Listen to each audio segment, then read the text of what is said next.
সেবা ক্লাস 9 সেবা নৱম শ্ৰেণীৰ ইতিহাস খণ্ডৰ ৪ৰ্থ অধ্যায় মানৰ অসম আক্ৰমণ পাঠৰ অনুশীলনৰ প্ৰশ্ন উত্তৰ সমূহ অতি চমুকৈ একেবাৰে চমুকৈ ১ নম্বৰ প্ৰশ্নটো হ'ল ১৭৮৪ চনত মান ৰজা বদপায়ৰ আমলত মানসকলে কোনখন দেশ জয় কৰিছিল আৰাকান দেশ জয় কৰিছিল আৰাকান দেশ ২য় নম্বৰ প্ৰশ্নটো হ'ল মান আৰু ব্ৰিটিছৰ মাজত কেতিয়াৰ পৰা শত্ৰুতা সৃষ্টি হৈছিল ১৮২৪ খ্ৰীষ্টাব্দৰ ৫ মাৰ্চৰ পৰা শত্ৰুতা সৃষ্টি হৈছিল ৩ নম্বৰ প্ৰশ্নটো হ'ল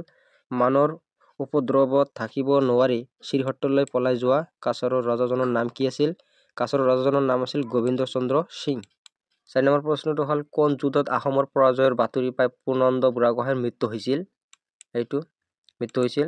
এই গিলাদাৰী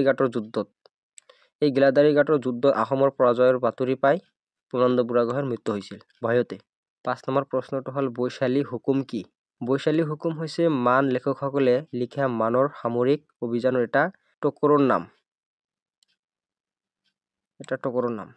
৬ নম্বৰ প্ৰশ্নটো বৈশালী মুংডুম চুম জাম কি বৈশালী মুংডুম চুম জাম হৈছে মানৰ সামৰিক অভিযানৰ বিষয়ে মান লিপিকাৰে লিখা আন এটা টকৰৰ নাম ৭ নম্বৰ প্ৰশ্নটো হ'ল বদন চন্দ্ৰৰ সৈতে মান সৈন্য আহোঁতে অসমত প্ৰধানমন্ত্ৰী কোন আছিল অসমৰ প্ৰধানমন্ত্ৰী আছিল পূৰ্ণানন্দ বুঢ়াগোহাঁই তেতিয়াৰ সময়ত পূৰ্ণানন্দ বুঢ়াগোহাঁই ৮ নম্বৰ প্ৰশ্নটো হ'ল বদন চন্দ্ৰই কিমান মান সৈন্য লগত আনিছিল ৮,০০০ মান সৈন্য লগত আনিছিল ৯ নম্বৰ প্ৰশ্নটো হ'ল বদন চন্দ্ৰই অসমত সোমাওঁতে কিমান অতিৰিক্ত সৈন্য গোটাইছিল বদন চন্দ্ৰই অসমত সোমাওঁতে প্ৰায় ৮,০০০ অতিৰিক্ত সৈন্য গোটাইছিল যাৰ ফলত মুঠ সৈন্যৰ সংখ্যা হ'ল ১৬,০০০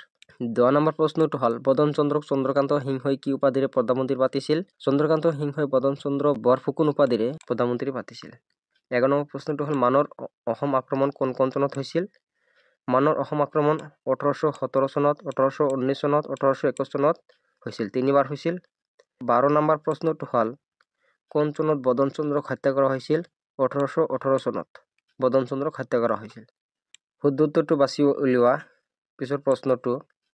১ নম্বৰ প্ৰশ্ন ১৮১৬ ১৮১৭ ১৮১৯ চনত মানসকলে অসমৰ আভ্যন্তৰীণ ৰাজনৈতিক হস্তক্ষেপ কৰিছিল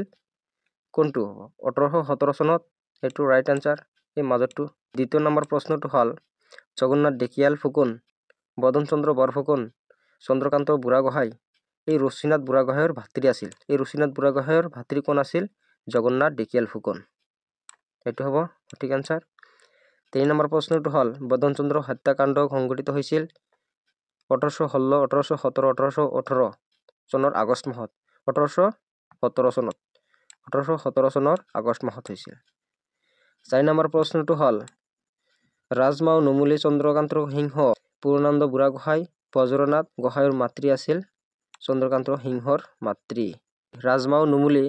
কাৰ মাতৃ আছিল এইটো চন্দ্ৰকান্ত নে পূৰ্ণানন্দ বুঢ়াগোহাঁই না বজ্ৰনাথ এইটো হ'ব চন্দ্ৰকান্ত সিংহৰ মাতৃ আছিল এইটো ফাৰ্ষ্টৰ অপশ্যনটো হ'ব সঠিক আনসাৰ ৫ নম্বৰ প্ৰশ্নটো হ'ল ইন্দাবু সন্ধি ১৮১৪ ১৮২৬ ১৮২৪ ফেব্ৰুৱাৰী তাৰিখে হৈছিল কিমান চনত হৈছিল ১৮২৬ চনৰ ২৪ ফেব্ৰুৱাৰী তাৰিখে স্বাক্ষৰিত হৈছিল আৰু এই ইন্দাবু সন্ধিৰ যোগেদি কি হৈছিল ব্ৰিটিছৰ হাতলৈ গৈছিল আমাৰ অসমখন সম্পূৰ্ণৰূপে ৰচনাধৰ্মী প্ৰশ্নৰ ওপৰত আৰু এটা ক্লাছ লৈ অহা হ'ব তোমালোকে এইটো প্লেলিষ্টত গৈ বা ডিছক্ৰিপশ্যনত গৈ চাব পাৰিবা একেবাৰে চমুকৈ দি দিম থ্যাংকস ফৰ ৱাচিং দ্য ক্লাছ